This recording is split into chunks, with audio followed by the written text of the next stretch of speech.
其他最新的消息来看，台中地方法院审理九州博药集团牵连跋筊甲洗钱的案件，昨昏裁定这个集团的总裁陈正国2亿交保，而且袂当甲共这案的被告甲证人有接触。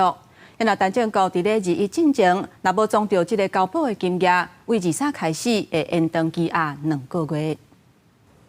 挂翠暗双手靠手铐的查甫人，就是国内规模正大的九州博药集团总裁陈正国，因为涉及赌博、洗钱案件，经过台中地院审理，裁定2亿交保，拍破台中地院这几年交保金上悬的纪录。被告陈正谷于提出新台币2亿元之保证金后，准予停止羁押，并自停止羁押之日起限制住居、限制出境出海8月。陈正国自去年5月24被羁押到即马，要加10个月。迄当阵对检方指控的罪证全部拢否认。地方法院开第3遍羁押庭，认为其他被告被起诉的犯行，并不是指挥操作犯罪组织的角色。陈正国甲因串证的可能性无大，所以昨裁定交保。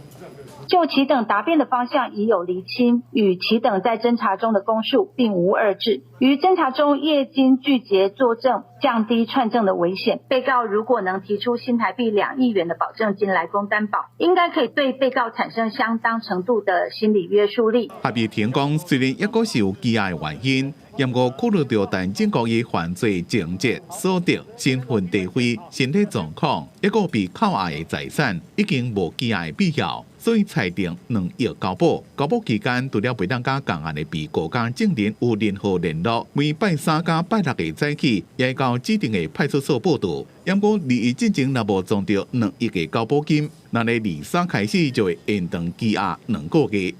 公司新闻采访报道。